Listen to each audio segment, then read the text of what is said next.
How are you? Good morning. How you doing? I'm good. It was actually early because I thought 10 a.m. I EST, so it was at 9. I thought the same thing. After I sent that, I thought today I was like, wait, I should just let Anais know that it was Central Time. Sorry about that. No, no, it's okay. So I joined, then I thought CST because I'm used to that too, right?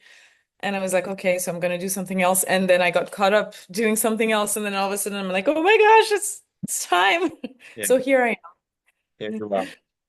Yeah. So thank you, Anais, for doing this. It's good to see you. I Good to see remember, I think the last time I saw you in person was maybe 2017, 2018 because you came to 2018. our wedding. Yeah, that's right. Man, Yeah. that's what, 7 years ago, What? Didn't right? we go to Chicago since then? Yeah, that's what I thought. Yeah. Maybe that, no, no, I think that was we did was Chicago before you got married? Wow. Yeah, it Yeah. was. Oh man. Yeah. A long time ago. It's crazy how time flies, right? Yeah, Yeah. definitely. Speaking of time, what I think would be cool to do for today is to go back in time and kind of have you share your experience of, growing up in France and then deciding, when you were maybe probably 17, but turning 18 to decide to come to the United States as an au pair, and then just share that experience going from that to, getting your education and then progressing throughout your career to the point where you're at today. Because you worked for some really cool companies and you did some really cool things. And then share with me today, kind of, I know a little bit about what you're doing, but I'd love to hear more about that. So I'd say let's rewind back to, shoot, it's got to be 2004 or five. 2005, yes. Yeah. Yeah, Yeah. So 2005. yeah, I want to hear your end of that story because I know our end. I know we had Trinity and we had expensive daycare, and we were like, well, let's look the au pair route, and that's how we ended up finding you and you finding us. So Yeah, yeah, yeah. Wow, it's crazy because I was not supposed to come to the US. I was supposed to go to England because it's so much closer to France, right? I grew up in France. Had I think a normal childhood, some a normal childhood, I think. But the thing that runs in my family is from both sides. My family lives everywhere. So my family on my mom's side, my mom didn't grow up with her parents. She grew up in, hosting families, and her parents did the same thing because they had jobs where they had to travel all over the world.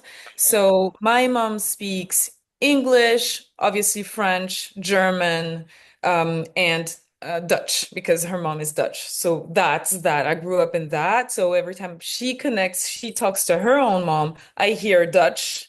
And then every time we go to my grandparents, there is English, and then my grandparents lived in Spain. So that's that on my mom's side. And on my dad's side, they're from Cameroon in Africa, and they have their own language. And so there has been languages all over, and also we don't live close to the family, so it's normal to travel and, not that we didn't live anywhere else, but like it's normal to my grandparents would fly over from Cameroon and we write letters to our cousins that they would take back to Cameroon. And so that's how I knew my cousins. Like we were writing each other letters that I would get only when my grandfather was in France. So I grew up with that. And the reason why I'm telling you that is because that's what drove me trying wanting to be an au pair.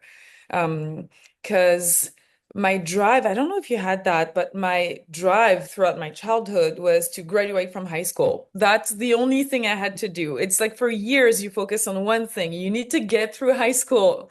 yeah, And I think my parents didn't. talk to me much about what happens next.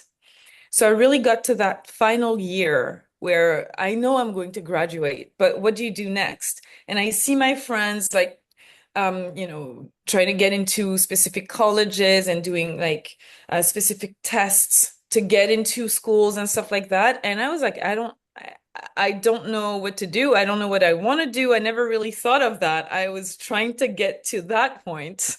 So what do I do next? And when I started asking myself that question, the first thing that came to mind, and I think the thing that became a priority for me was to speak English because I was like, okay, what I know is I want to travel and I want to be able to be at my grandparents with their friends who are who I'm so curious about their own experiences, like all of them who I know, but I was never able to talk to them because they all speak English or Spanish or other languages. So my goal was to at least be able to sit at those tables and be able to converse with people. So my goal became, when I was ready to graduate from high school, became to speak English. And so my parents being open-minded as they were like, okay, well, you figure it out. Like you figure out a way to speak English. And so, with conversations and talking to people and stuff, that the au pair thing came up. I had never heard of that before. But it was a good thing because I had been a babysitter for years. Like I was doing that. That's how I would get money and stuff. So it seemed like the right thing to do. I could obviously also go to a university in another country. I could just travel and stuff, but it didn't feel as safe as going to a host family and then just taking care of their kids and then being in the environment, the bubble. So that's what I did. And I started looking for families in England because it was right there, and I lived in Paris at the time. So England is like an hour away or 2 hours. Like, you're so close. So it's really easy. It was obvious. And but I think one day my mom picked me up from school, high school, and in the car, I was in the car and she put a list on my lap of au pair agencies.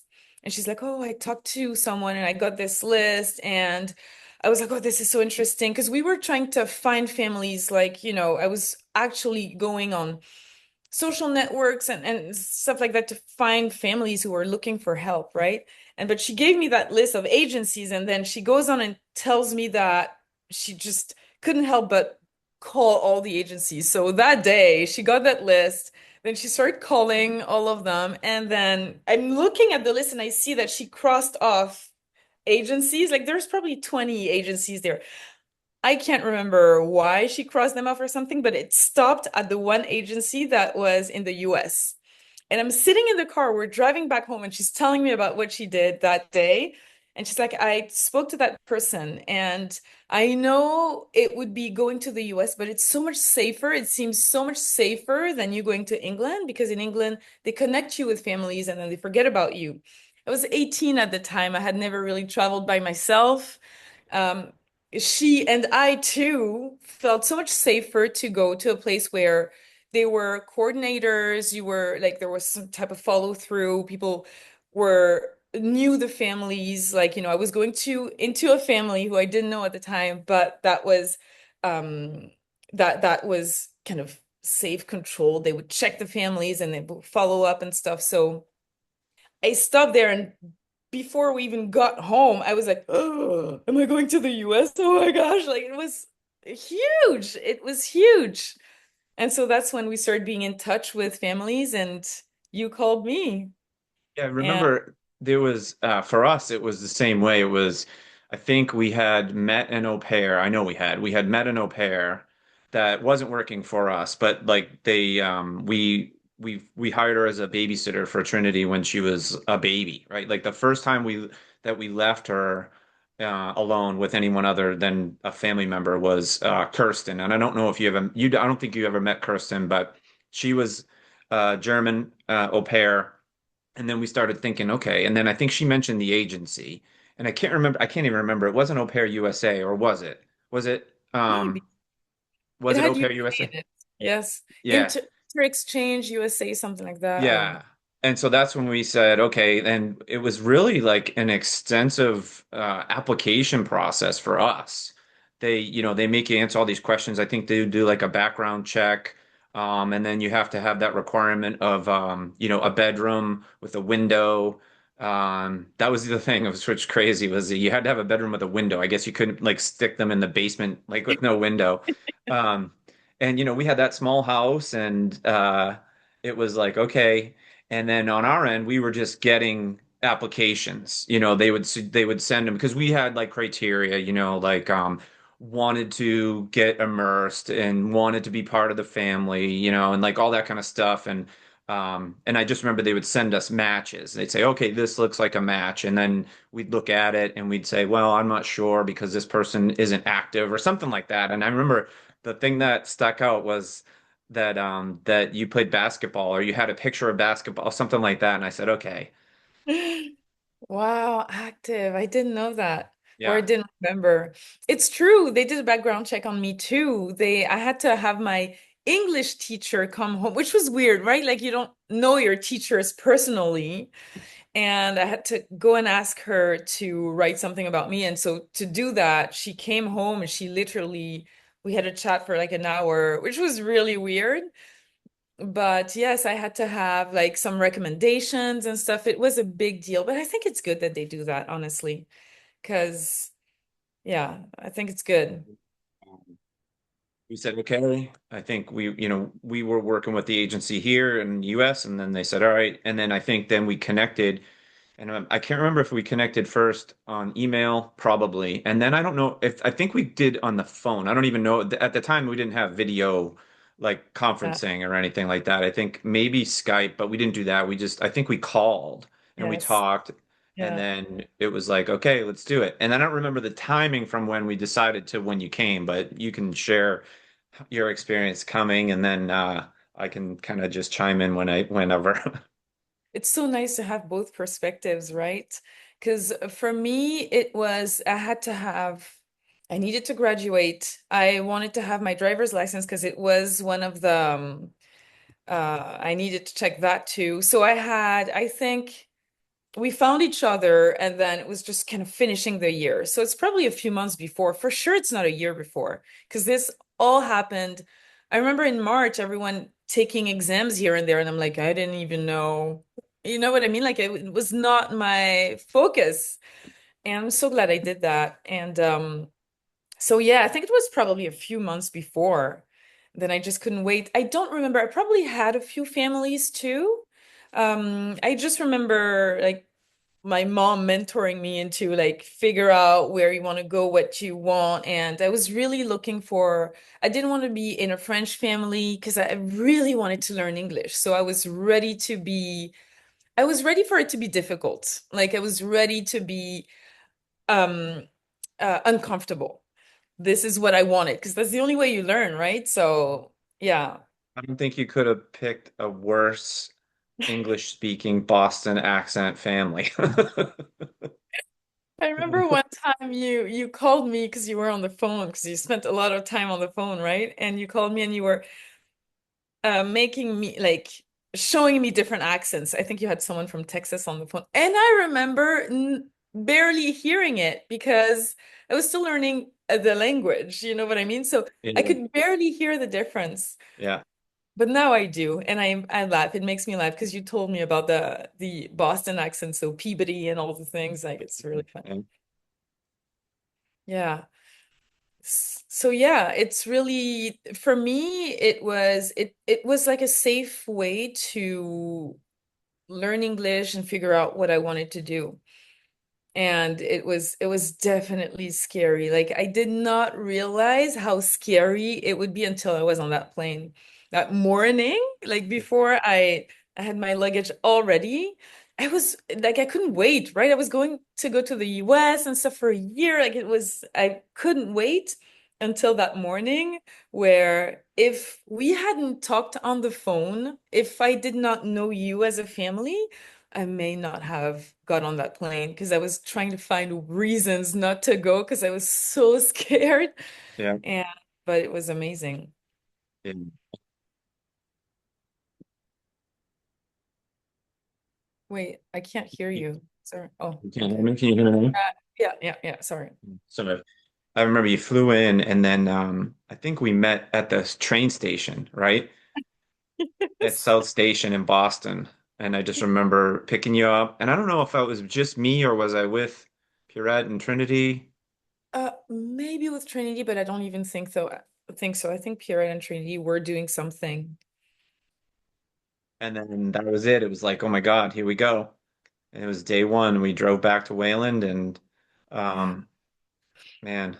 And a question I have from even before the one time we spoke on the phone before I even flew in, like I barely spoke English. Did that were you worried about that? Like, No, no? not at all because I think for us it was we were like, okay, Pret, her side of the family, they spoke Spanish, right? And so that was kind of like, all right, well, I spoke Spanish. I knew some French, but I didn't know a lot of it. And I think it was a an opportunity for us, or for Trinity anyway, to learn another language too, and I think that was a plus. And if your goal was to learn English and you were starting out, it was like I didn't have this attitude towards like, oh, you better speak English. It was like, let's help Anais learn how to speak English, right? So that's kind of was a benefit for us was just to have you speak French to Trinity, which you did. And what's crazy is it ended up, because she was only 2.5, it stuck and she took, 5 years of French. Erin ended up taking 5 years of French. It's just so funny how that's what started it. Yes, wow. That it's so awesome. I remember walking her around the block and I would just speak to her so that I could learn English. So I would make sentences literally out loud. I would talk to her and she was just in her stroller, and I had my dictionary, like my mini dictionary that I still have right to this day, although I don't use it anymore. But like I would see a squirrel, for example, and I'd be like, "Oh, look, the we say écureuil in French, but let me look at the English word," and I would just do that, like can go from English to French and teach her, like tell her words in French too, and yeah, Yep. yeah, Yeah, yeah, that was, I mean, that was, you ended up in a good situation with other au pairs in that network too. That's the other thing I would say about that au pair organization. Like you said, they had meetings. There were other au pairs you guys had like I don't know, maybe like a monthly meeting and all that kind of stuff. So it was more, I bet you felt a little more comfortable with, you know, being away. But I mean, shoot, you're 18 and now you're living in Boston area trying yes, to yeah, learn how to speak English yeah, yes, it and taking was care of Trinity. really, that was awesome. It was definitely, now I can say it. I knew it at the time, but now I can say it because it's what, 20 years later now or something? 20 years later? Just turned 22. Sorry? Trinity just turned 22. Yeah, Year. I know. Man, that's it exactly.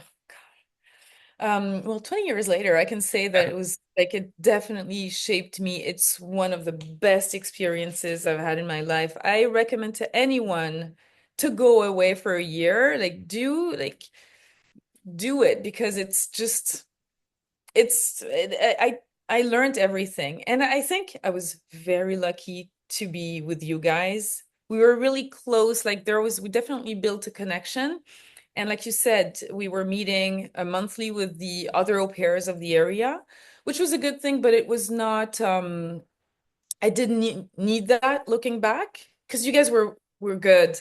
I think that with other families, maybe I think some other au pairs did not connect with the parents at all. They would take care of the kids and then fly away and do whatever.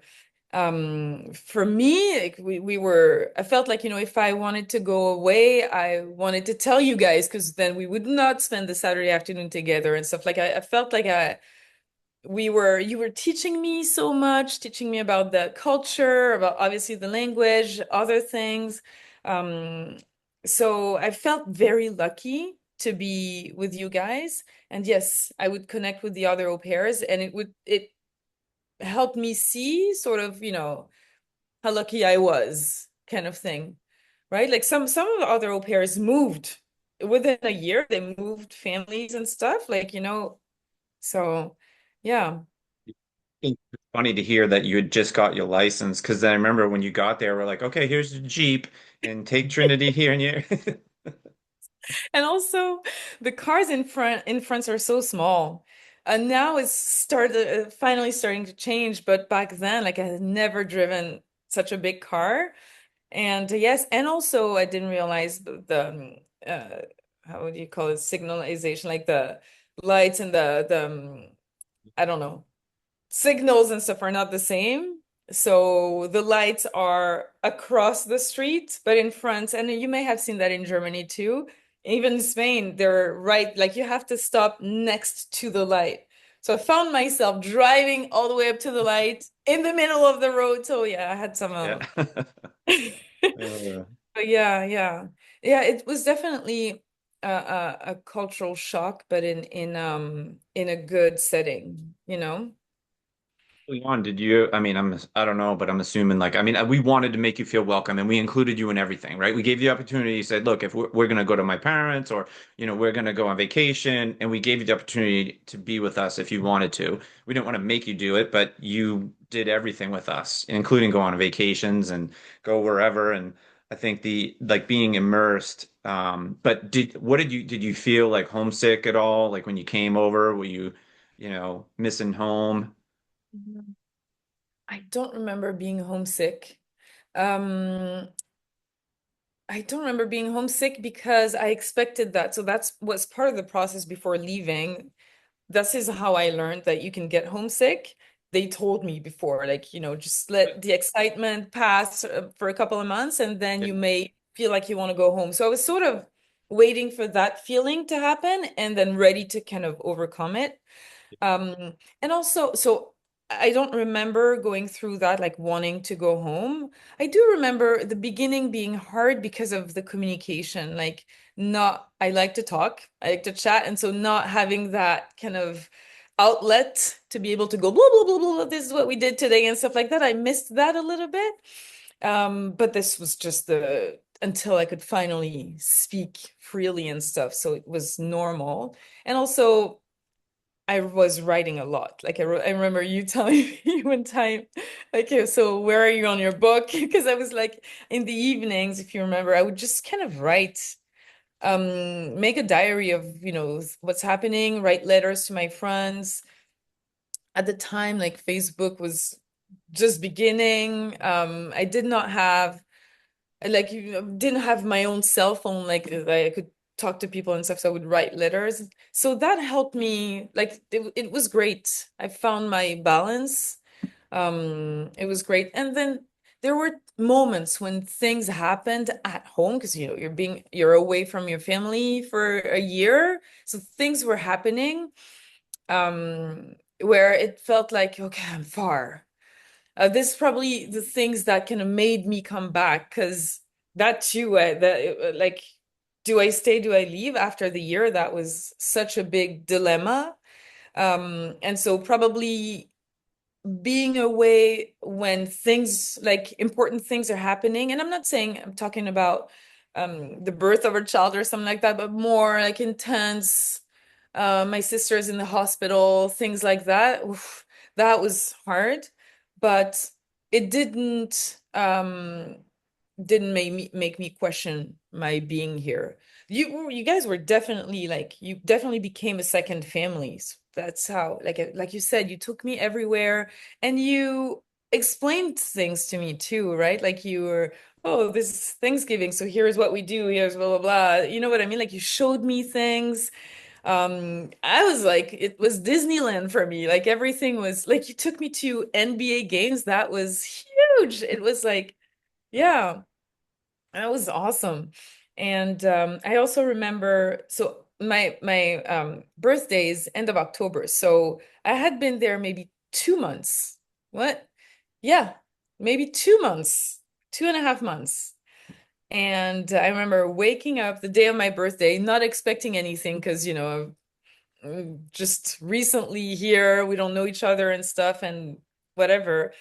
And I open the door of my room that leads to the living room, and I see, at my feet. a gift.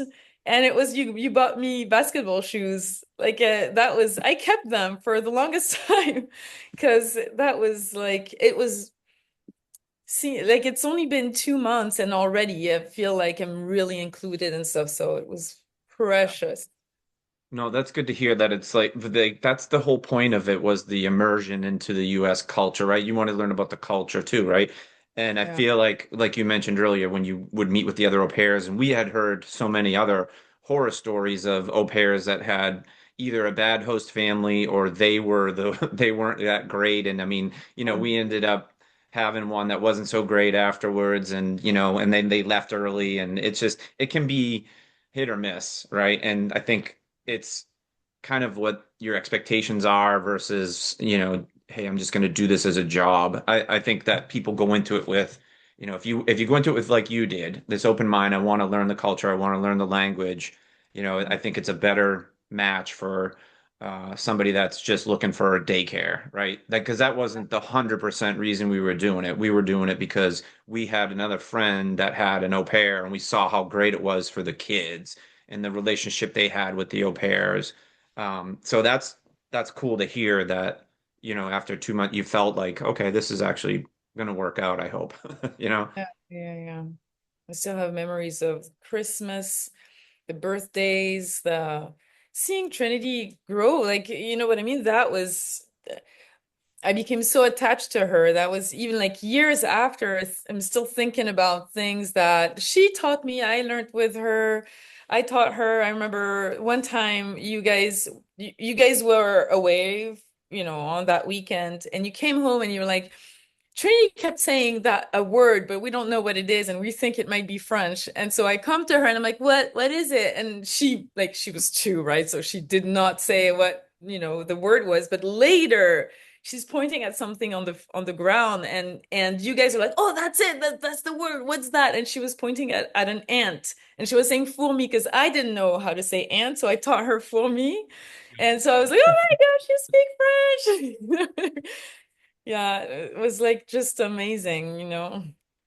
Yeah. Really cool.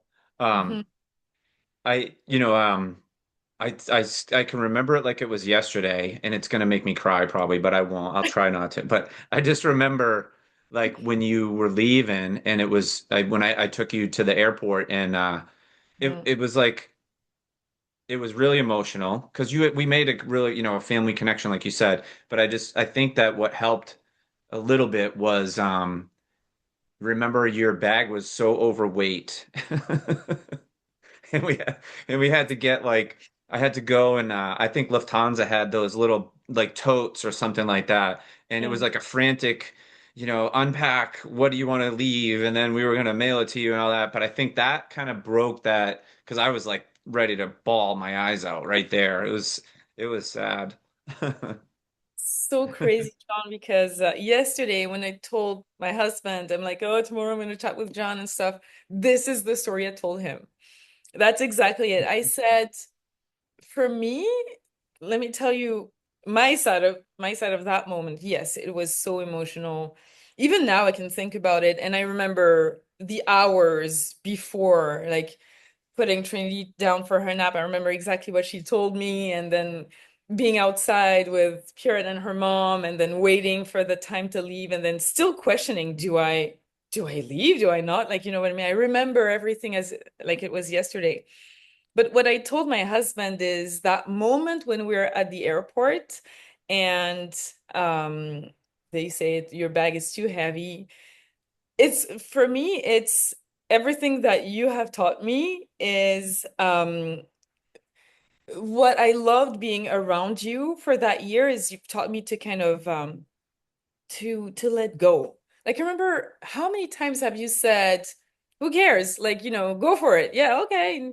You want this? Okay, go for it. Oh, okay, Trini, you're crying, in public.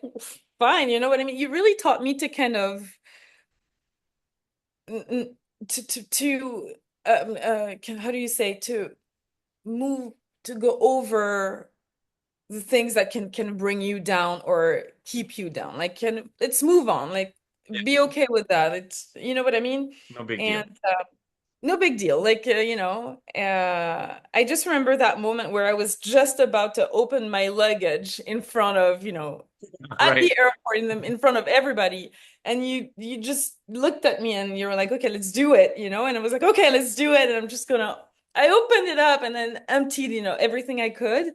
And it's just that's something that I tried to keep is to not let that feeling of potential humiliation kind of slow me down. You know what I mean? Like let's just go for it. Like, Yeah, it's okay. Yeah. it's okay. And I just remember that moment. And you're right. I think that it was going to be either like bawling or it kind of snapped out of that and Yeah. then became the let's pack the bag and empty everything we can. And yeah. It was really hard. I don't even remember what we did after you left. Because Yeah. what year that would have been. 2006. Yeah, and I'm trying to think. So Aaron was born in '07, Hmm. and must have been pregnant maybe. I'm not Yes. sure. I don't was she? I think Yeah. yes. Yeah, but she didn't tell me then. I didn't know when I left. Yeah. Okay. So Yeah. now you do your whole year and you get that great experience. And I just, and your English improved like dramatically from the beginning of us ha trying to have those kinds of conversations, which we just managed, right? And then it became, okay, now you're able to speak um, pretty decent English, either from watching TV. And that was a funny story I was going to say. I remember one funny thing was the remote control to the TV. You called it the remover. You're like, where's the remover? And I'm like, I'm not really sure what the remover is, but if you mean the remote control, uh, Oh my gosh, I'm sure there's like thousands of other oh things. Like yeah, I forgot about the remover. the And I remover, have yeah, my small dictionary too yeah. with Uh, and then so you go back, and what did you do then? yeah. I went to study English. Yes, I did. I remember during my time with you guys, I remember that when I woke up and I realized that I had dreamt in English, that was another thing, like another milestone where I'm like, wow, I speak English. Like I just literally realized when that happened. I think it was maybe 10 months in or something. So it took a while, right? But I remember the time when I'm like, I can go anywhere. I speak English. I can finally have conversations with, anybody and stuff. So, and I even remember at the very beginning, we're sitting at the dinner table, and it's that maybe I've been here a few weeks, maybe a month, I can't remember. But you both are talking to me, so you're looking at me, asking me questions and stuff, and I'm answering. And then after that, like it's probably maybe, I don't know, 15, 20 minutes that we chatted. And then when you turn to each other and then have a conversation with each other, I remember my brain going, I don't like, you know what I mean? Like it was so hard to keep up, like to have a conversation in English, to find the words, understand what you're saying and stuff that as soon as you weren't talking to me, I would like not hear anything. So to go from that to when I leave the US and I can have conversations and stuff, on one hand, I felt like I could do anything. On another, I still had not figured out what I really wanted to become. Like, where do I go from there? And at that point, I'm still debating, did I make a mistake to come back? Like, it was a big, I had to pick two, like one of two lanes, and they were going to be completely different. So when I came home, I think I spent just 1 month doing nothing, and then I went to a university. It's easy to, get into those universities. And I did something that's called, it's learning languages, but applied to business. So at least it was not like literature, not that literature is bad, but at least it was kind of, I was basically learning English and German and learning to be either an interpreter, so I could be an interpreter or do translations of books and stuff like that, or or understand the business world and do economics and stuff like that because we were learning newspaper articles and all types of stuff in the language. So I did that for 3 years, and but on my second year, it was obviously really good in the English portion of it, but the German I had to learn from scratch. The difference is I knew I could, and so after my first year, I decided that I wanted to go to a university in Germany because they had like collaborations, Oh, partnerships, and stuff like that. So I could go to that university, but from Germany. I applied for that, but unfortunately got rejected because I my German was so bad. So I went to do an internship in Germany for 2 months.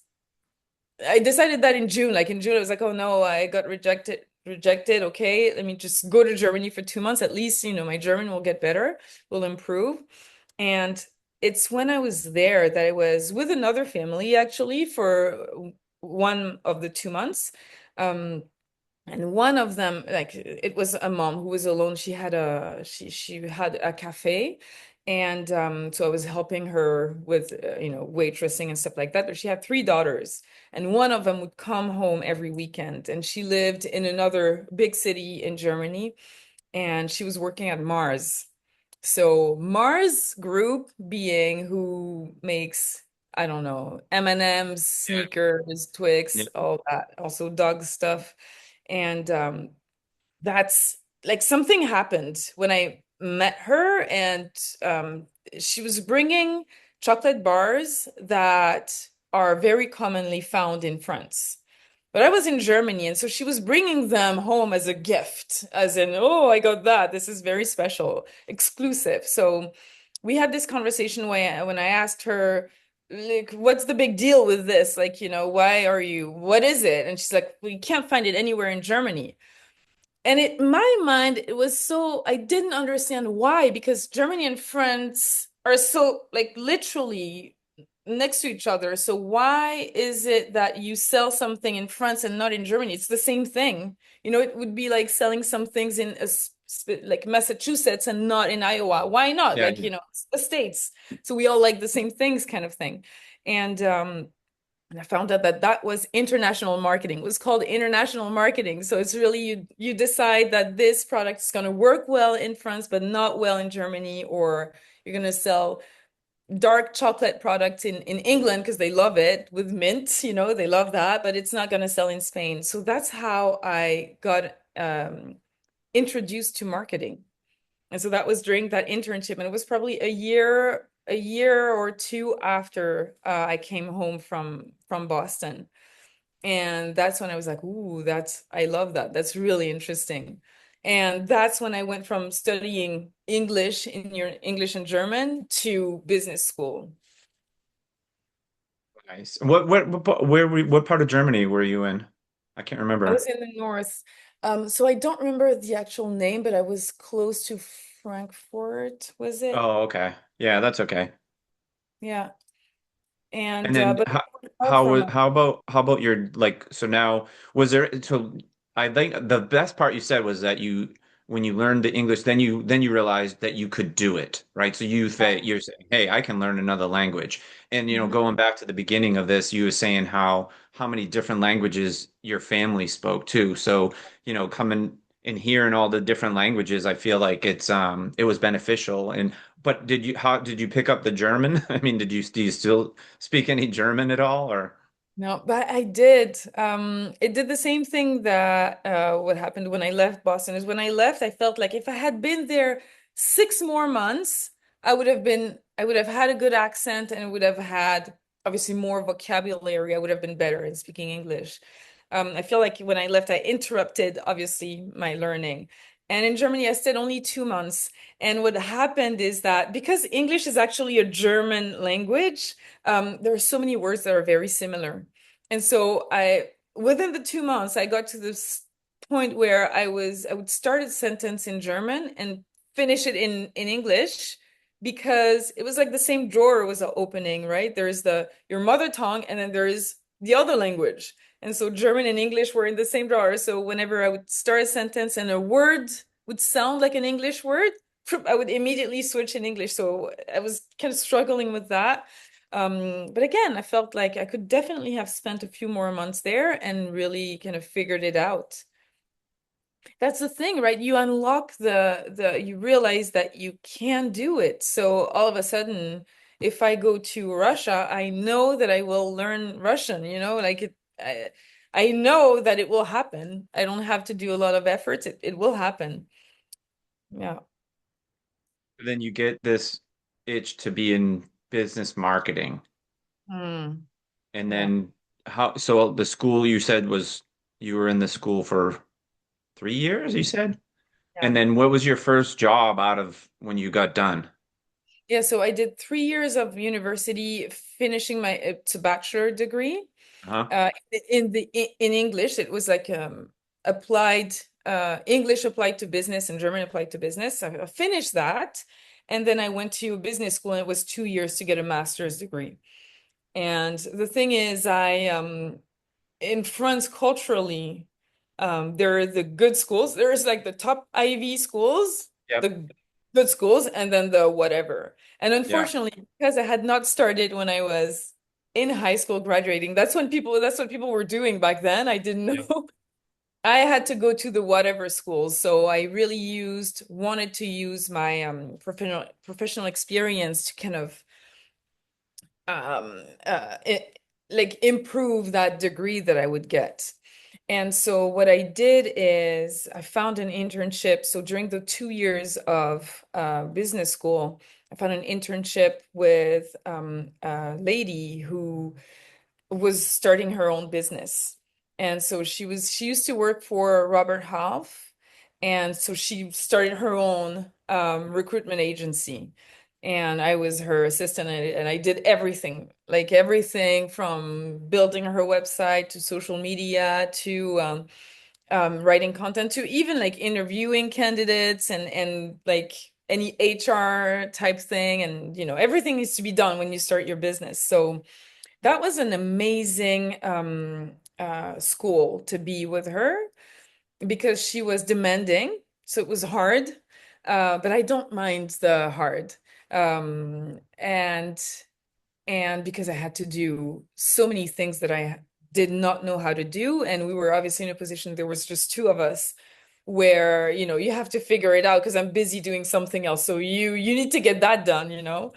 Um, so that was an amazing school while I was doing that business school. And at the end of that, I had to do a co-op, like some type of internship to validate my degree.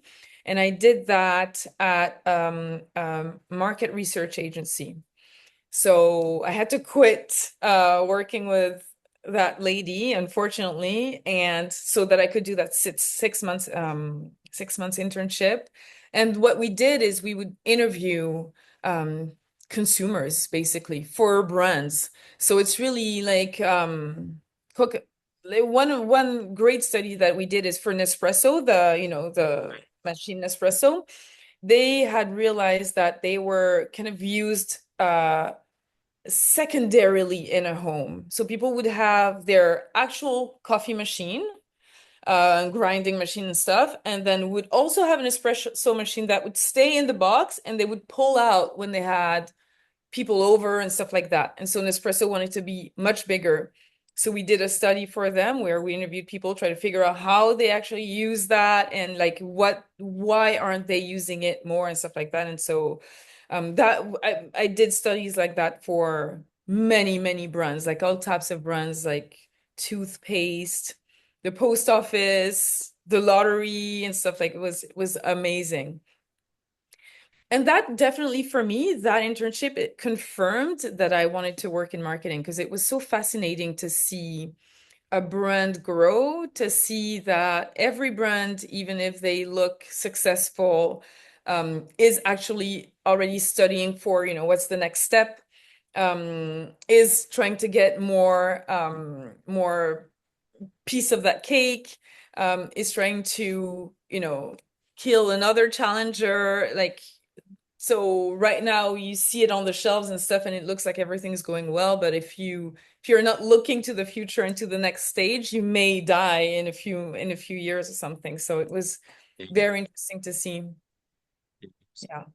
Tons of stories about that. I mean, if you look at, I mean, a few of them are, I remember you were big into taking pictures. We were big into taking pictures with cameras and everything like that. But before digital, there was, Polaroid. So Polaroid was, instant camera, all that. And then they just didn't see it coming, like you said. I mean, digital came and just wiped them out. I Yeah. just read an article yesterday. I can't remember the name of the guy or the company, but he had a personal computer way back before, like around the same time Apple was being like introduced.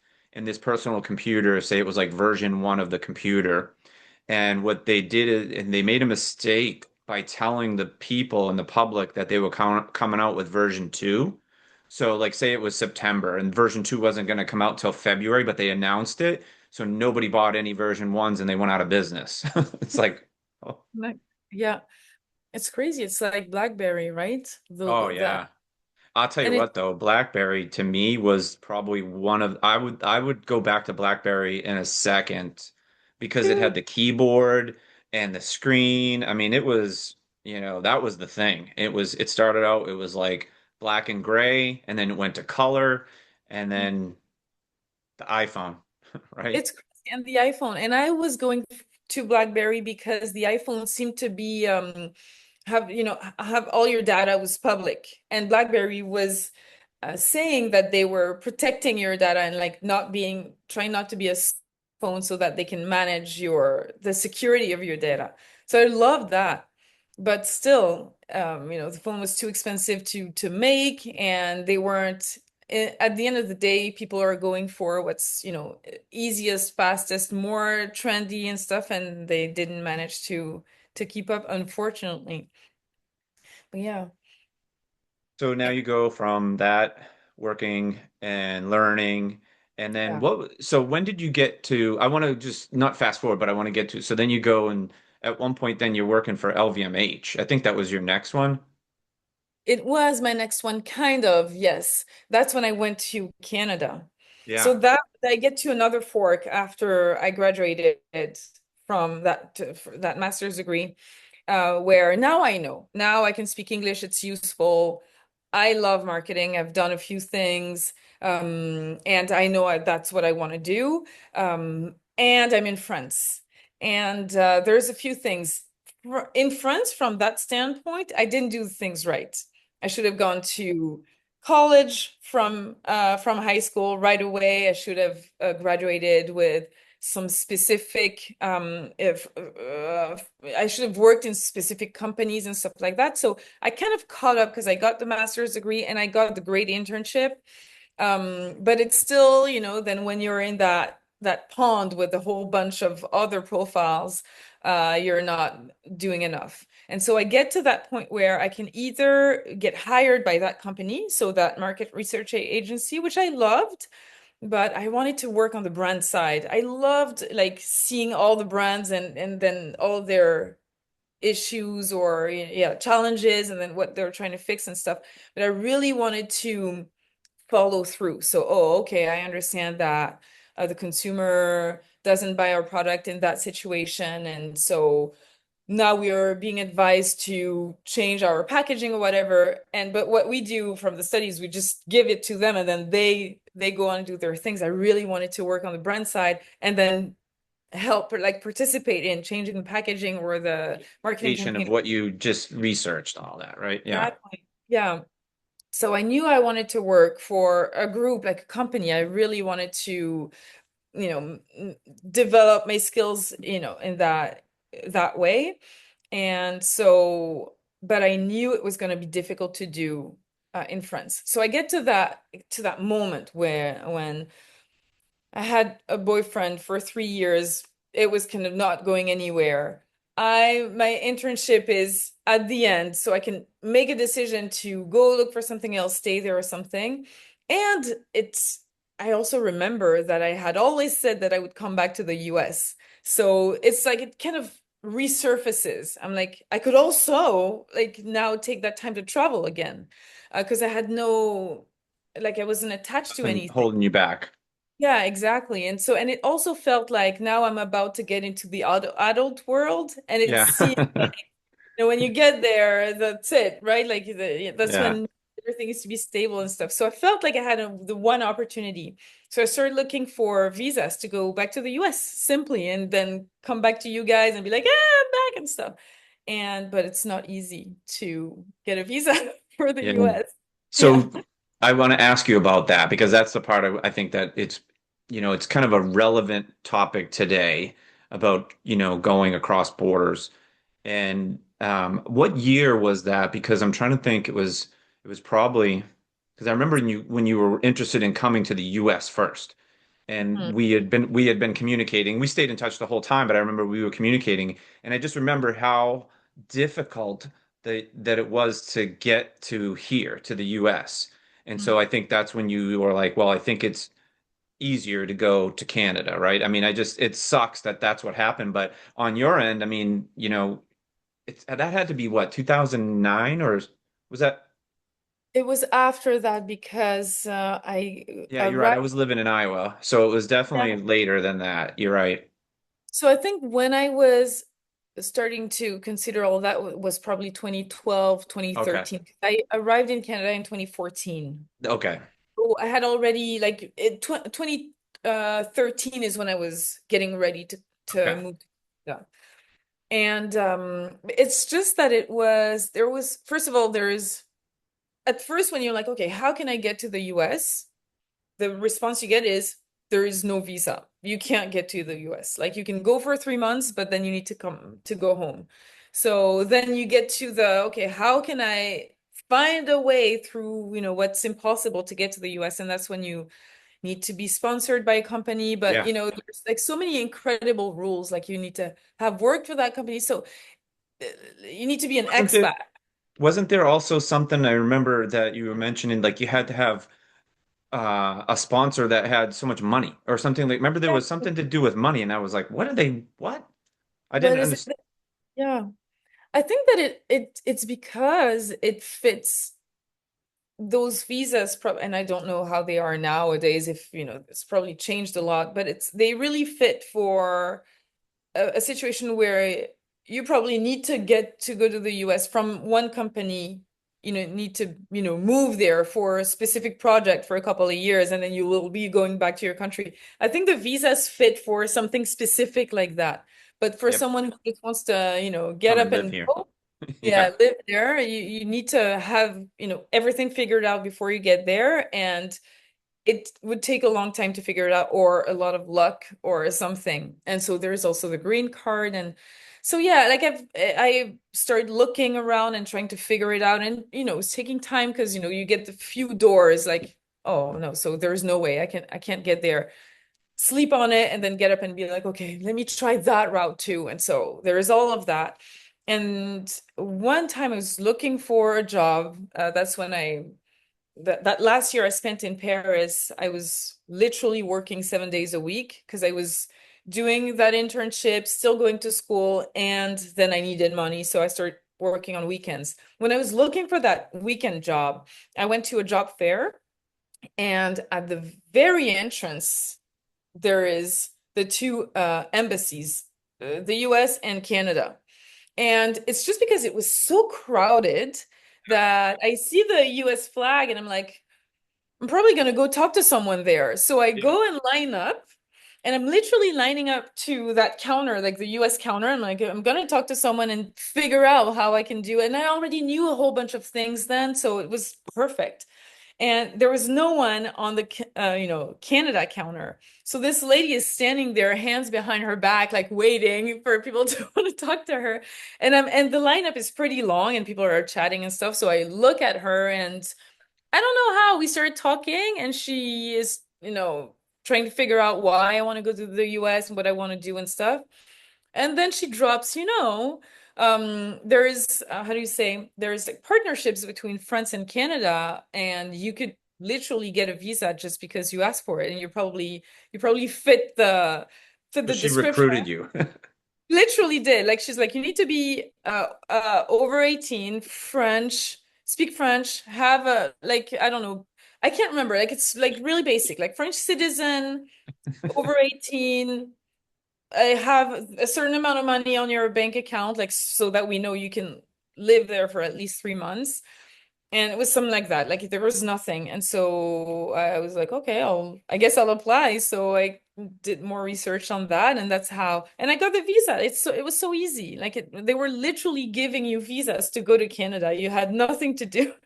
So I didn't speak to anyone from the US embassy that day. And yeah, How long of it was it from that point at that embassy to go? Did you come to, and then you ended up in Toronto, right? uh, yeah, then it was I think it may have been a year from the moment I spoke to her till, when they opened that visa again, they would open it. I can't remember exactly, but they were giving away 7,000 visas and stuff like that. So you had to apply quickly to make sure you had a visa, which was pretty easy anyway. And then I applied, I got it, and then I got ready to kind of move. So tell everyone, leave my apartment, quit my jobs, and then just go. And so it was probably in 2013 that I applied for that visa, and then I went to Canada in 2014, early like March 2014. And I may have had the visa a bit earlier, but I was trying to wrap up things. And I was going, and I was facing again that dilemma that I had had when I was an au pair. So I was like, I'm gonna go. I have a 1 year visa and I'm not leaving anything behind. So I'm going for a year, but if I need to stay there, I'm gonna stay there. I'm not gonna be in that situation where I have things to go back to. Uh-huh. And so that's how I left. And I was like, I needed to stay in Canada for a year so that I could apply for permanent residency. And once I had that permanent residency, I could go to the US. But what happened is, as soon as I landed in Canada, it's like a red carpet unfolded. It's like if you don't believe in anything, like anything spiritual, God or anything, I was in that moment when it doesn't matter what I believe in. I have proof that I am exactly where I need to be right now. Like everything was so easy. Um, I met my husband within a month of being there. Of course, I didn't know he was going to be my husband back then, but like I started a healthy relationship. Um, I was obviously happy.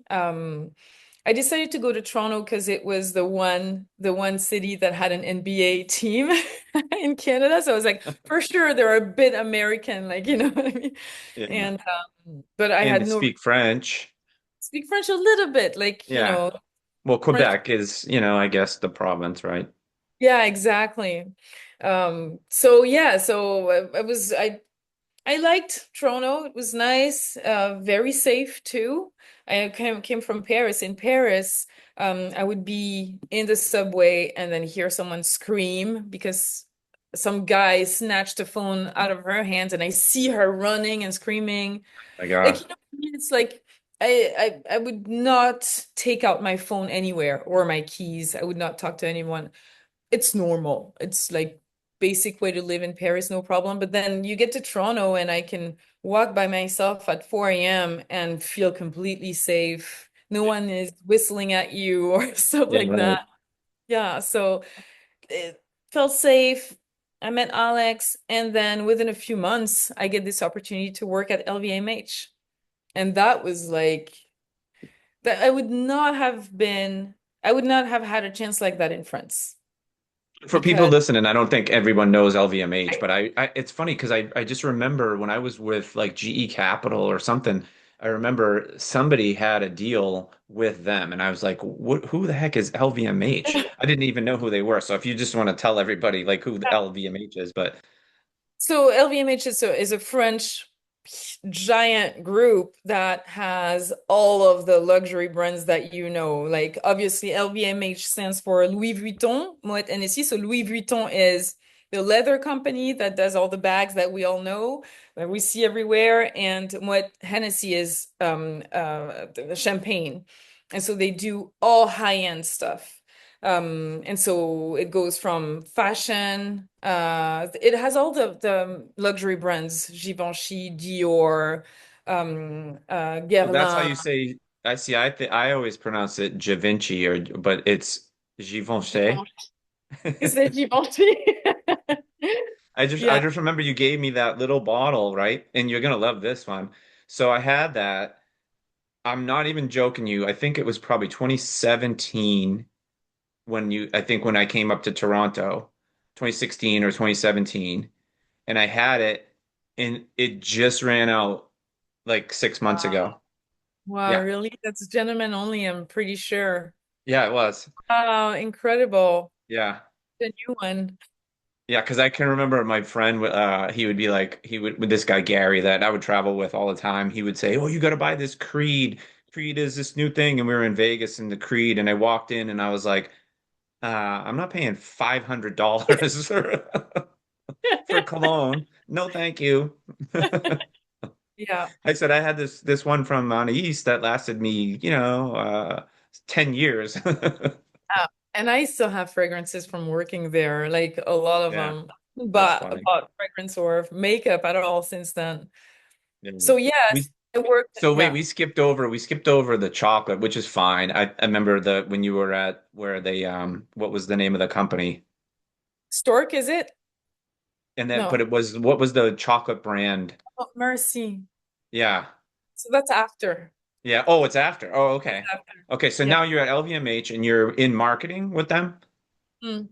Cool. So when I started there, I started as an assistant, Okay. executive assistant, and I Okay. did that for maybe a year. But I had the marketing degree. I was very passionate about marketing and stuff, so I was very vocal about my intentions to get Yeah. into that marketing department, which I did within a year. Started doing some stuff for them, and then got a role there and kind of made my way up. And that was we were I was working for Givenchy and Kenzo, and just the fragrance and makeup. So not the fashion, not everything, but it's a big Big group, company. Yeah. big company. And it was amazing. It really, that's where I learned a lot of about marketing. Everything that you learn in school is always very different from what really, really happens. It's Mhm. like in school, you learn all the rules, how it should be, and then at work, you need to make money. So, like, you're gonna figure it out, and your campaign and your colors here don't matter right now because this is making me money. So I kind of learned like this is when I really did the transition between school and work.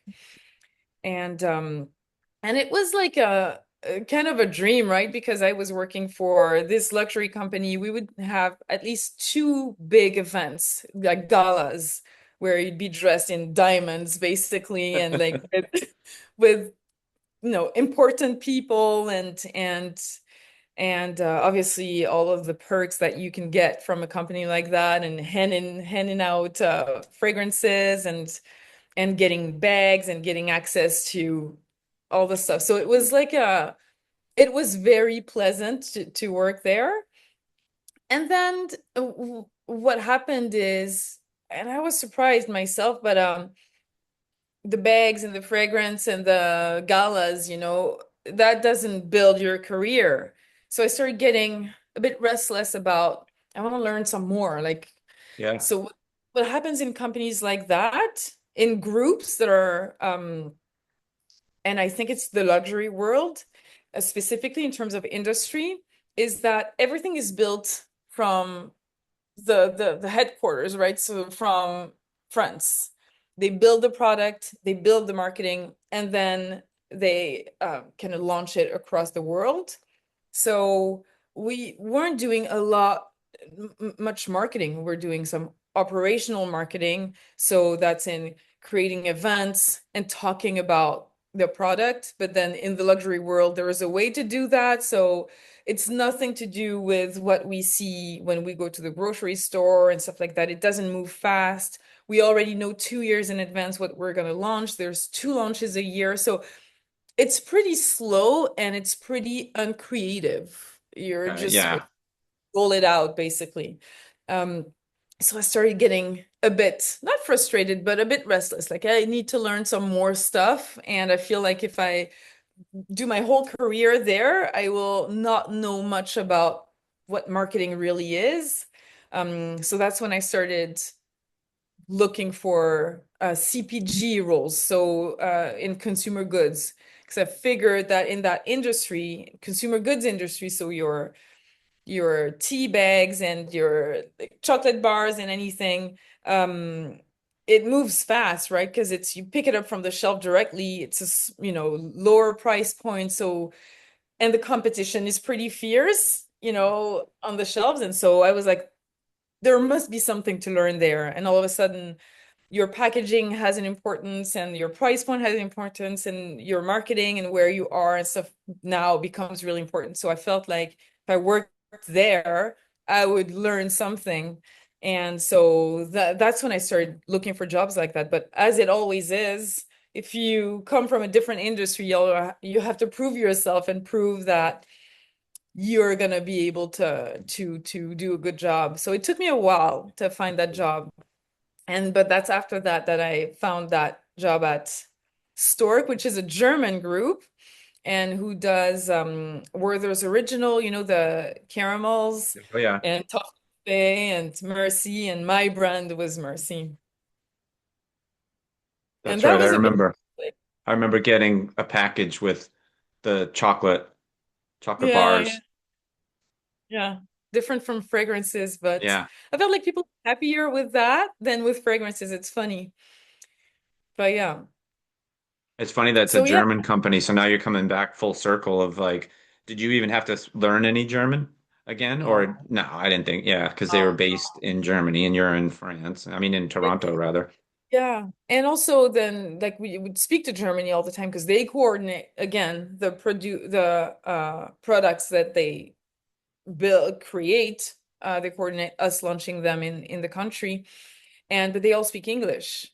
And I think going back, this is probably the job that this person who introduced me to Mars and to marketing in the first place, I think that's what she was doing. She was in Mars and coordinating, so launching the products in different countries and having us like brand managers in each country, making sure that we launch it the proper way and stuff like that, but still adapting it to the culture.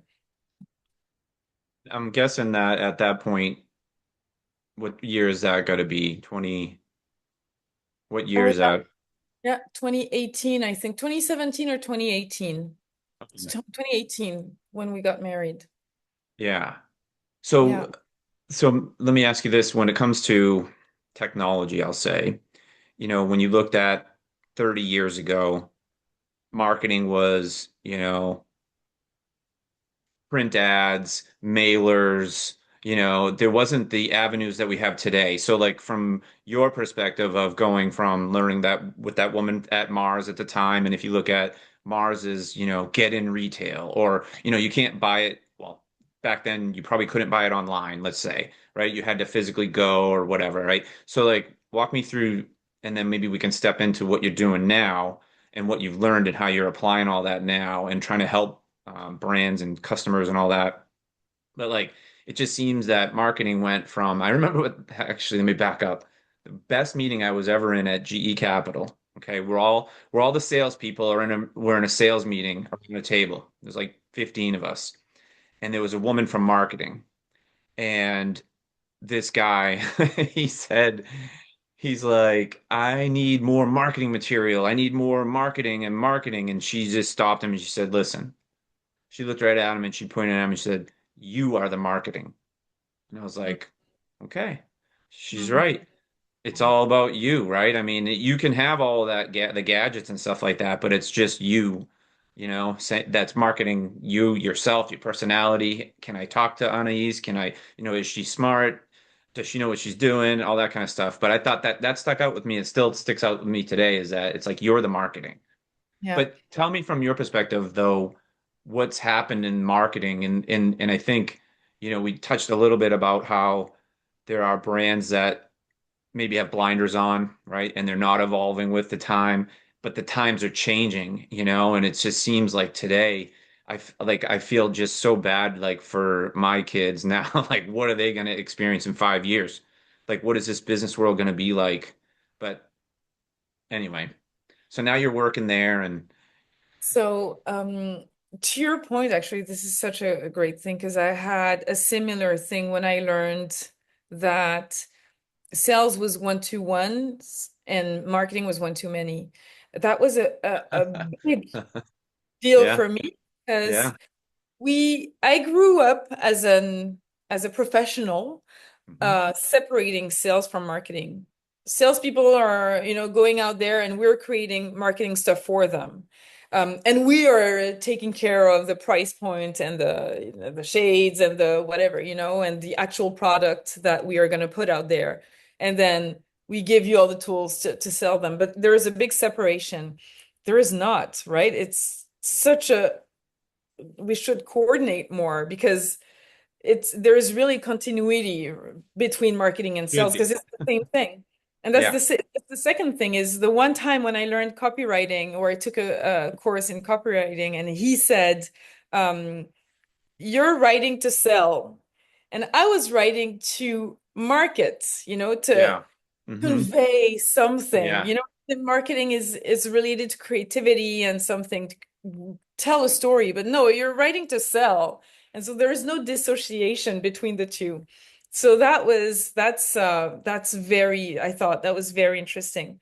And to talk about how it has evolved, and I love talking about that. I have opinions on that.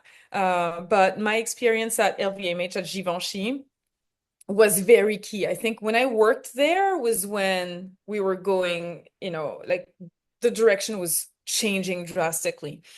And of course, that's with social network. This is from my perspective. Marketing back then was advertising, basically. So it's basically you have an ad. Is it on TV? That's awesome. If not, can you have it on, bus stops? If not that, can you at least put it in mailboxes? That's basically that. And then sales. hmm, Um, whereas now, marketing is everything you do. Marketing is now branding even. And so the difference is back then, if you were to launch your company 20 years ago, you had to have a marketing budget. You cannot launch unless you want to just talk to people one on one, like, but you can't get, you will need to start building something, and that will come from have we seen you around the corner? Are people talking about you and stuff? So you needed to have a marketing budget because you couldn't do anything without paying for it. Like you will pay for your TV ad or you will pay for your spot on the newspaper. So you would pay for a corner, a banner, and stuff like that. And fast forward to now, your marketing is everywhere, and there's so much you can do for free. Of course, now, those companies have caught up with that and now it's becoming more difficult. yeah, But still, I find that what's tricky now is that what the big groups and I would say the big marketing departments used to do has now become something that anyone can do. And so I feel like there is a misconception of what it is. For example, um, you can start creating content on Instagram, but until you understand it, you're doing marketing, and so you try to figure out what are the codes that make it work. It won't pick up the way you want it to pick up. It's free, so it seems accessible, but there's still ways to do it, right? And yeah, going back to, the in between, the before and the now, when I was at Givenchy, that's when social network were becoming more and more important. But back then, a brand and a company like Givenchy, so luxury, was never doing things that everybody else is doing. That's part of the codes. Like yeah, the code of luxury is you're above, and yep, some people may reach like up to you. And so I remember having conversations with our CEO at the time about we need to open Facebook because the conversation's happening whether you're here or not, and you need to Exactly. control the conversation. Yeah. And I actually opened Facebook for Givenchy at the time, and this is one way I kind of got my way into that marketing department because I was so I loved that, and that's when brands were starting to understand that we're all the same in the same pool. Before it used to be that industry does this, that industry does that, and these guys are here and those guys are there. And it's slowly become we're all in that same, we're all doing the same thing, and then who stands out. And yeah, I think that has to do with, and I talk a little bit about this stuff with people all the time now. It has to do with where the audience is, right? Because like exactly. I'm 57 years old and I have a TikTok account, right? Like there's no way 10 years ago I would ever thought of having a TikTok or an Instagram or even like, Facebook for me was just sharing pictures with family and stuff like that versus marketing, and there's Instagram and now like search engine optimization, YouTube. I mean, it just seems, but my point is that the audience, like you were saying, luxury was not in that space, right? So, but the audience now is everywhere, right? So you have to go where they are, right? Exactly. And like you said, there was a time transitioning to now where we are now. There was a time when we would say Facebook is for the 35 to 65 and Instagram is for blah blah. Now you can't even, Yeah. is there's no point in classifying it by age. Actually, we're less and less classifying things by demographics because that's what we used to do, right? The target is men or women. Do they have kids? How much like how much do they make per year? Now that's becoming more and more irrelevant. It's more about exactly who is there, what are they going to get from that, what are they looking for when they're on that platform versus on that one. And you can have your account on YouTube and talk a specific way about specific things for a specific length amount of time and do it completely differently on TikTok while keeping your branding. It's just on TikTok, other things are gonna work better for possibly another audience or even the same audience, but when they're on TikTok, they're looking for this. When they're on YouTube, Yeah. they're looking for that. There was a story, I don't know how much truth to it is, but I just remember hearing it. But 25 years ago, let's just say it was that, maybe 20 years ago, Heineken, the beer, right? Um, they didn't advertise like anywhere. They didn't have like beer commercials or anything. But then all of a sudden now it must have been because of competition. Then they started becoming like, hey, we need to have a TV commercial because maybe they were losing market share or the awareness wasn't out there. And I thought, man, this was a company that made like their whole entire business model on not marketing, like, on TV. And I Mhm. was like, man, that is just wild. And then when I think about it, just you and I talking right now, the advertising industry at like selling ads for TV, like you said, if it's not on TV, then where are you going to go? But TV to me seems like, at least in the US and probably different in Canada, but I'm not kidding. I would say 90% of the TV ads are pharmaceutical companies now because they have the money, right? Like you mentioned earlier, you need a budget, right? So if I'm like even just a small company, I don't have millions of dollars to advertise on TV, but these pharmaceutical companies do. Mm, yeah, there must be something about the type of products too, right? And the who's watching The TV. audience, right? The people that are at home Mhm. and, not working, watching TV during the day or at night. It's just like no one's Yeah, watching TV anymore. I mean, it's all Netflix, Amazon, YouTube, the online streaming stuff. yeah, Even movies now come out right to Netflix, and no one's yeah. going to the movie theater. So the question that originated from all this conversation was technology and changes in the market and being agile to make changes, or you suffer the consequences, I guess.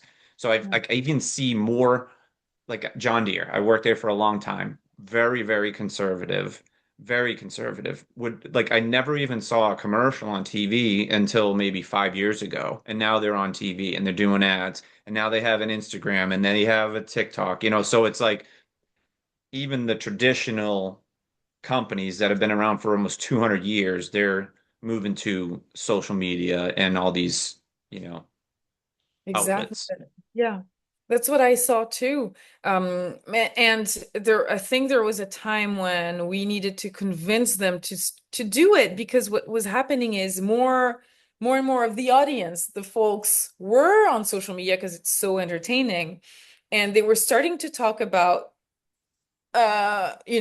those products. For example, so the latest Givenchy lipstick, there were conversations going on about the lipstick. So because people could, uh, film themselves and talk about product and It- sell it, remember, in the bathrooms and yeah, doing tutorials and stuff. And so yeah. people were talking about all of that. And so if the brand wasn't there to actually tell her truth or tell her side of the story or show her own pictures, then, who knows what direction those conversations were taking.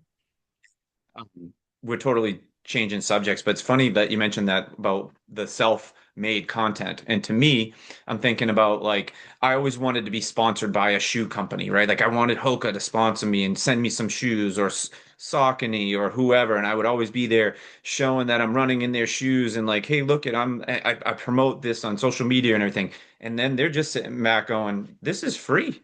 I don't even have to pay for this. And this Yeah. guy, he might know 1,000 people, he might know 10, but he's marketing it for us. And so I feel like companies are like, hey, TikTok isn't just helping like the creators, but then there are so many people out there that are just promoting brands without even getting paid for it, right? I don't know. It just seems like so I stopped doing it. Yes, that's good. Yeah, or you can like literally reach out to them. Have you tried that? Oh yeah. Yeah, yeah, Yeah. you have. And Oh no, yeah. they Yeah, for a okay. while there, I was doing like the socks, these Swiftwick socks, and I was getting, I think I don't remember what I was getting paid. It was not a lot. I would get a discount off the product myself, right? And then they changed their social media policy to, okay, I did that for like 2 years, and I just did it for fun, and I love the socks. That's the other thing. I wore them and they work and whatever. But then they turned it into, okay, now they said, all right, now we're not going to give you a discount. It's going to be a commission off of whoever you refer back to us. All right. And I was like, I'm not doing that. I'm not going to go ask my friends to buy these socks to Yeah. make $10 in a year. Yeah, they want you as an influencer now. Yeah, no, that was it. I was done with that. I'm like, I'm not going to do that. Um, but it's Yeah. funny, this channel, the YouTube part of it, because I have the audio will come out too, but in the YouTube part, no, it is the audio part. The audio part, they just started. It's RSS is the feed that you have to sign up for. I don't even know what RSS stands for. But anyway, they said you could do a paid ad for the podcast. And I said, what is it? And so I click and I learn and I'm like, oh, okay. So now at the beginning and then maybe twice in the middle, um, they play an ad and it's localized. So if you listen, it's going to have something local for you and me. And that's how they figured all this out, right? So I looked at it and I looked at the criteria of for every 1,000 downloads, you make $7. Okay. Yeah. So this podcast has been downloaded not even 1,000 times total. Mm. So Oh yeah, it's per episode. anyway, Yeah. See, that's another thing that I find very interesting, and that's what drove me to what I'm doing right now, yeah, that's actually. what I wanted. I didn't want to take up too much time. We got sidetracked, but I wanted to fast Right. forward to now. Tell me about what you're doing now and Yeah. uh, Because you see what you're saying, what I find fascinating is you're basically building a media. And yeah. like we used to, as a marketer in my marketing department, we used to go to a media agency who is in touch with the few medias that exist to have our ad placed in those medias. But right now, nowadays, anyone can create a media. That's what you're doing. And so that's what I'm fascinated about is really guiding the people who are launching their brand, launching a business, um, figure out what the codes are in in that world and how you do these things so that you can kind of go faster at getting those results. Because that's it. Like people are launching an account on Instagram and sort of create content and stuff. Don't understand why it doesn't work out as well as they thought it would. And it's because, and I see it from there. I'm like, well, did you do a hook? Did you include a CTA? Did you, oh, I don't want to do that because I'm just a mere mortal. I just like, I don't want to do all these things. Well, try this little thing here and there. Those are little things you can do and you'll see that it's going to help you get some results because it's basically the things that the giants used to do and have how do you say like they were the only ones doing it and now it's just available for everybody, anybody. Yeah, Yeah. I'll give another quick story. So Tracy, my wife, her friend Sarah is married to this guy Mike, and Mike Carmack. He does like YouTube videos of him skiing and stuff like that. And it's just for fun. And so he texted me one day and he said, have you tried doing shorts, YouTube shorts? And I said Mm. no. And he's like, look, I don't. I he goes, I'm just a fat guy skiing, and I get 1,500 views in like a day. And he Mhm. said, why don't you try doing that? And I'm not. I mean, so then I said, okay, I'll do that. But then I had to learn, like you said, I had to learn. I'm the president of my own company here. I'm also the videographer, the sound person, the lighting person, and I also do the editing and all that kind of stuff. And I was like, all right. So the first few I tried to do, I was doing it wrong because it was uploading to a video, not a short, and I had to change the format of the oh my God. But anyway, I did it, and all of a sudden it was like, holy moly, a 10-second short is getting like 20,000 views. I'm like, well, what does that even mean? I don't know, but it's exposure and maybe somebody will like that and click on something else. Mhm. But tell me when you're working with someone today and like how are you getting clients and then what are you doing, right? Like are you helping them create social media and all that kind of stuff? And then we can end it because it's been an hour and a half. I don't want to take up your whole day. Okay, okay. So what I do, it all started with when I started had kids. I think that I was starting to feel a little bit of frustration without really noticing it, but a frustration at work. I think I wanted to keep learning and do more things and stuff like that. And with the kids in the mix and lack of flexibility and all the stuff, I think that there a seed got planted of, what else can I do? And that combined with the fact that for a long time now, people know, my friends know that I work in marketing. We see each other, talk about things, anecdotes and stuff. One friend came up to me and said, I'm looking for someone to help me do my marketing, basically. And that friend had launched his business, and he had been an entrepreneur his whole life because of what he does. But he had launched a specific coaching business 2 years before and he was just trying to expand and not just expand but even like kind of structure the business and kind of figure out a whole bunch of things. And so we started sitting down and guided him through what I knew that was only related to marketing. And I realized that a lot more people are in that situation. Like I realized it's not because you build a business that you are marketing it. And if you're not marketing it, you can if you're a good salesman, for example, because marketing is sales, right? You could go a long way without noticing that a whole bunch of things are not optimized. You're spending so much time talking to people one by one when you could just like do a few posts, whatever, like have a web page or some things and guide people there and get so much time back. So I started helping another person and another one, and so I didn't realize that I what I was really doing. But when I finally started thinking, what can I do that's outside of corporate and stuff, that's when it came up. And so that's what I do now. A lot more of that, a lot more with a lot more structure and more intention. But I basically help people build their brands. So it's the people I meet are usually entrepreneurs. Like I have not started doing that for small companies, like, 10 people and more. I usually work with entrepreneurs, really small businesses who are trying to implement marketing strategies in their business. So it's building their website, building their social network, figuring out their branding, logos and stuff like that, what their message is, what their storytelling is, what personality they want to show the world, and to build, put the little pawns here and there so that they're starting to go in the right direction. So creating an offer, putting a price on it and stuff like that. I even Do, helped, yeah.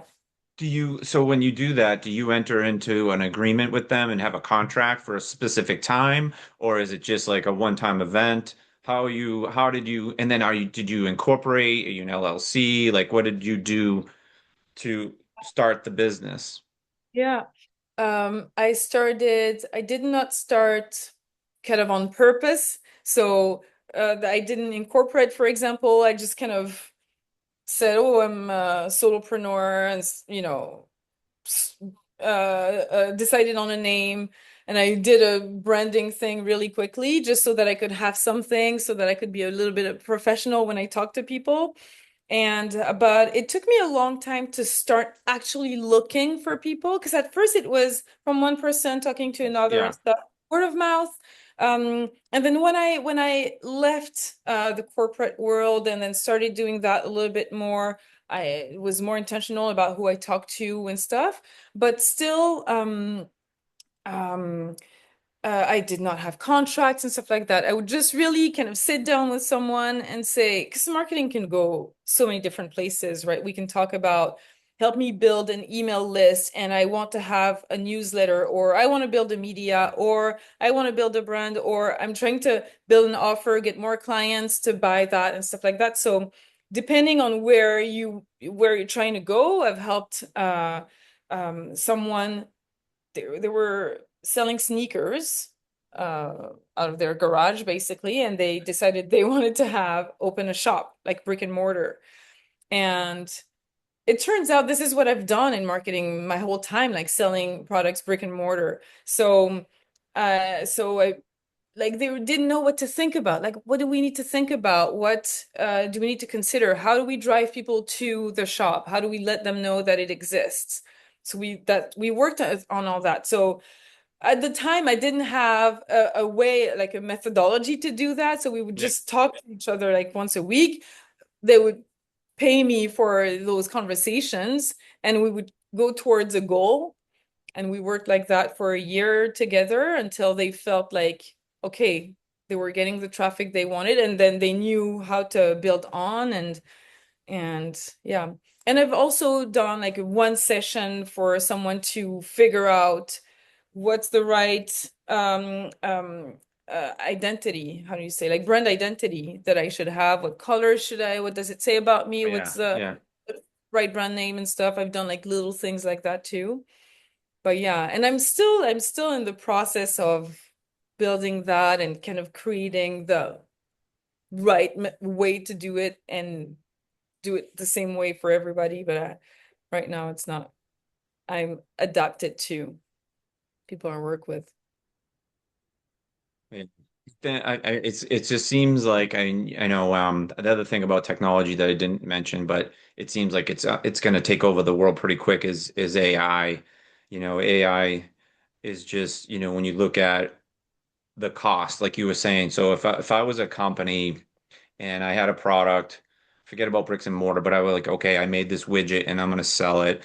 But with AI, and if you have like even the free ones, that's the thing that's scary. Like I have Grok and I have Microsoft Copilot, but it can create video and it can create images and I can say, hey, write me this introduction for Anais's podcast. Boom. And I can put your LinkedIn profile or your Facebook profile, and it will take personal stuff from there and include it in the message. And I'm like, man, it is scary. But you know what I have found is that society evolves at the same time. And because we're all so numerous on social media and all types of platforms, and AI is coming at such a fast pace, it's catching up with us. So meaning everybody is creating those videos like AI videos and AI content. So we know that it's AI, and you can I don't know if you noticed, but you can see from a Oh yeah. text. Okay, I see all those emojis and the arrows that Yeah, I don't well, even know where to do them on my keyboard. So that's yeah. probably a ChatGPT prompt. Uh, so much so that you're paying more attention to things that seem real. And so some of what I do is I Yeah, create good content point. yeah, for I have some clients for whom I create content. Obviously, I use ChatGPT to do that because I work for a golf company. I don't know anything about golf or not enough. So I know how to interview them to collect information that I will turn into content, but a lot of it I still create with ChatGPT, and I can see that something that I've created from ChatGPT doesn't have to be generic, but it feels less real than when I have the real input or the one thing that still comes from him specifically. So I see the difference, and I see that even the content that works well is now shifting into something that as soon as you see that it's real information from your own experience, really authentic, it it it gets more engagement, it works better.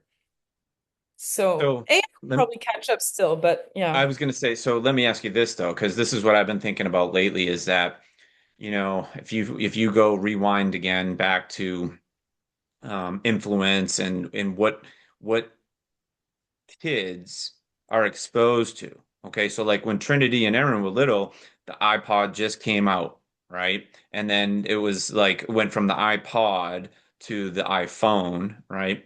But then now they start learning through this, right? This is their life, right? Every kid in the world has a phone, I think, right? So my point was going to be that at some point that fakeness that you can tell is AI generated is actually what these younger people are going to even want, right? They're not Yes. even going to want the real stuff anymore. They're already watching. This is the craziest thing to me was this was probably 10 years ago where someone was watching a YouTube video of another person playing a video game. Yes. Yeah, yeah, And that's I'm it. like, what? That is still the case. I People know. do. Yeah. So I guess the thing is that I appreciate authenticity, right? That's the other thing. And you're right. AI, it's great. And I've heard so many crazy like examples of how insane and incredible things that it can do, but it is fake, right? It is not genuine or authentic. Like me talking to you right now, I'm not a computer image and it's not a script and all that kind of stuff. So I think there will definitely be that right now is appreciated. But there will be a point where the audience grows up, right? So like if you were to say to my great grandfather, like there's going to be this computer, he'd be like, What are you talking about?" But the kids today, they don't know anything except technology. They don't know, they didn't have to get up off the couch to turn the TV channel, right? It's right here. Mhm. So Yeah. it's not a question, not anything. I'm just saying, like I feel like that we're in that phase, like you said, it's going to accelerate really quick, Mm. and it just seems hard. The business is really, really hard. Yeah. I'm curious to see how it evolves because already back in November 22, when AI became something that's accessible to anyone, a few months later, everyone's playing with it. And I remember that feeling very scared because all of a sudden what you know doesn't have value anymore because ChatGPT is telling you things and even better than you do. Um, and I would not have anticipated to be where we are now, where ChatGPT is a better assistant for you than a creator of something of value. And so I feel like, and now we value authenticity more and more. So I wonder if it's really still going to manage to take over. For example, on Instagram, something that's going to come out soon and already has a little bit is you can change your background to anything and it looks so real. So you can all of a sudden, I can be like that and looks like I'm wearing a big, huge coat and I'm on the top of Mount Everest and it's snowing in front of me too. It Yeah. looks so real. And so, but I imagine that you're going to play with all of that so much that we're going to value also, but who are you? Like, who are you? And talk about yourself, your experience, and stuff like that. And I can see that, I see it possible that that the AI does not take over that way, and that we even make we make an even bigger difference. Okay. That's good to hear. It is. I mean, because like I listen to podcasts all the time where they talk about how it's going to take over the world, and I don't know. I mean, it's possible, but if you look at the evolution of technology over time and you look at like just say industry over time, like even like the Industrial Revolution, where, I was going to look back and say, hey, if I read a newspaper article, before Henry Ford invented the production line, what were people thinking then? Meaning, were they thinking, hey, this is going to take all the jobs in the whole US? Like, Yeah. it did make production of cars easier, but did it take some jobs? Probably. And are there still jobs there? Because that's the thing I think that scares me the most is AI taking over almost everyone's job. And then it's like, well, what's everybody going to be doing? But you see that's the thing is, for example, now as AI is taking over some jobs, new jobs are created. Like for example, prompt technician. I don't know if you've heard of that, but Yeah. the prompt you create, the better outcome you'll get. So now becoming good at asking the question is a thing. So there's that. And also, we were in France just a few weeks ago, and something I had not noticed here. So I'm talking about what I saw in France is, when you go to the grocery store and you're about to cash out your stuff, and you know how now they have computers you can do it yourself, right? Yeah. And again, when that came up, it was going to take the job of all of the cashier. But now they have just a few, yes, a few people who are still doing it for you. And in the area with all the computers, there are people coordinating you to go here and there. So there used to be one person. So they put up a bunch of computers, you cash yourself out with one person helping you. But now there's like five, six, seven there to Yeah. help you. So like we're still here. Like I Yeah. see we're Yeah. still here. Yeah, and things are going to break, right? That's the other thing is that things are going to break. And I mean, you can look at yesterday or the other day, or maybe 4 or 5 days ago, it was like you hear all these stories like, okay, United Airlines had to ground every flight because of a computer issue. And you're like, oh man, True. computer. Yeah, so there's always something that's going to break. But Yeah. yeah. Well, I really appreciate you doing this. I don't want to cut you off or anything, but do you have any like say maybe advice for someone that is like say Trinity's age, right? She's a senior in college. She's doing really well. She's going to be graduating in May, and she wants to get into business. She has a double major, maybe even a double minor. I don't even know. It's crazy, but so I think it's finance and accounting. And she's in the business school at U University of Iowa. And then like Erin, who's a freshman just starting. And so the difference between Erin, Trinity and Erin now is like Erin is wants to get into like the healthcare field, something to do with that. But, any maybe advice for someone that's looking to try to start a career, start a business, get in marketing. I know Mhm. you worked your way through and figured it out. Yeah. So still haven't figured it all out, but Yeah. I would say I think. if I could go back, or if I were Hmm. 20 years old right now, I would get ex as much experience from people as possible. So really like try to learn to build connections where you are. Like you'll use ChatGPT to assist you on that, you know what I mean? Yeah. But and then to teach you how to figure out your job when you're there and you have to figure it all out. But like really learn to build connections and to navigate the workplace, navigate, working with your colleagues, navigate working with your manager. That's like if you're all of a sudden building your own business and stuff, you're already outside of that. And that's what that's what I miss the most is really, kind of those connections Yeah. and learning from other people. Yeah. Yeah. I feel like that. Yeah, because you know, no matter what, if you're working from home or you are working in a big company with other people, I feel like this is what I would explain to people like within the last 4 or 5 years. It used to matter that you were valued for how hard you worked and you were a good worker and you were smart.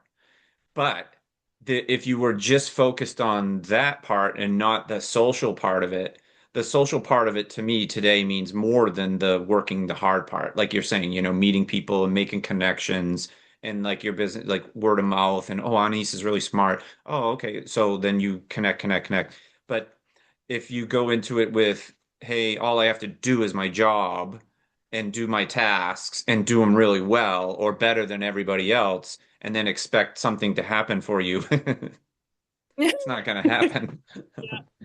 Yeah. It's very rare unless you're in an industry where that is like you're creating something or you're making something and you have a patent or some other thing. Other than that, it's all social, right? It's all I think about who you know, who you can connect with. Are you well liked? Which is sad to say, but that's a reality. The harsh reality of today is if there are going to be less and less jobs, don't be a jerk, right? I, yeah, I agree. I actually have the same experience, something that kind of I got sort of tired of or disappointed in is that I absolutely believed that if I worked hard and if everybody knew that I was working hard, that I did not need to sell myself, for a promotion, for anything. Like people would know, but that's not true at all. It's really the conversations, the people you know, and the people wanting to help you. That's really what does the trick, right? Is if someone wants to help you, that's how we feel that we're lucky, is because someone helped us get somewhere. But it's really about the relationships and the connections. I just saw because I was on LinkedIn and I was texting with you, and I said I just saw a thing. It was the CEO of Land O'Lakes. So Land O'Lakes is like the butter. That's Yeah. the only thing I know. Land O'Lakes is butter. But anyways, a woman CEO, and she said that someone asked her on a podcast something about advice, and this is just something that it's kind of common sense, but she said something along the lines like, if you want something, you have to ask for it. It's not going to be given to you. And I think it's the thing about, if you don't ask, the answer is always no, right? And it's not in a conceited or a self-centered way, but if you are, like you were saying, if you felt like you were doing a good job and you were working hard, you almost have to like tell people what you're doing now, right? You have to actually go out and market. Hey, it comes full circle. You have to Yeah. market yourself, right? You have to do it. You're the marketing, right? You could have that great brochure, the great video, the great TikTok, all that, but then it's got to be you that has to go out there and market yourself. That's the thing about building a business, right? Is all of a sudden you have to do, as you were saying, you have to do everything. So when in corporate you were good at some things and stuff, and if you were to find another job, you could put forward all those good skills that have helped you get through before. But now in your own company, okay, those skills are great, but you still need to figure out everything else, otherwise you're not going anywhere, right? Like you need to, be everywhere. Yeah. Yeah. Well, I miss you. I know it was nice to catch up here today, but um we definitely need to catch up social stuff, like with your kids and how everything's going and where you're living and all that. So, we don't have to do it on here, but I'll reach back out to you. But Sounds good. Thank I thank you for doing this, Anais. I really appreciate it. I think the girls were talking about, like Trinity's gonna be done. She's probably gonna be busy, but I had mentioned like spring break. I'm like, where do you want to go and all that. And I feel like we need to come up to Toronto soon. Oh my gosh, you have to. We've been talking about coming up to you guys for years, but then COVID hit and stuff. Yeah. Um, but yes, yes. Let's plan something. Okay, we will. Yeah. All right, Anais, thank you so much. Thank you so much. It was such a good conversation. So nice to catch up with you, and I'm gonna be reaching out to you that for sounds good. marketing advice. No problem. All All right, right. bye. Bye.